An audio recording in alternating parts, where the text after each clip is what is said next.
بسم اللہ الرحمن الرحیم۔ سلسلہ تعبیر خواب میں خوش آمدید۔ آج کا ہمارا موضوع ہے خواب میں سورج دیکھنے کی تعبیر۔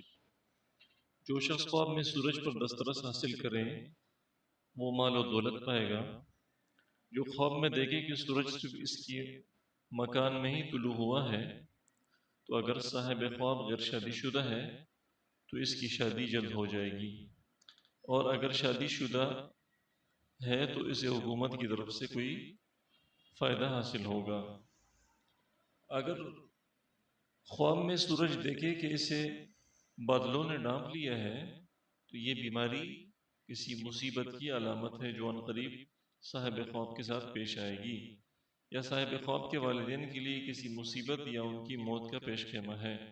اگر بادشاہ یہ خواب دیکھے تو اس کی بادشاہت میں نقصان واقع ہونے کی دلیل ہے۔ وما علینا الا البلاغ۔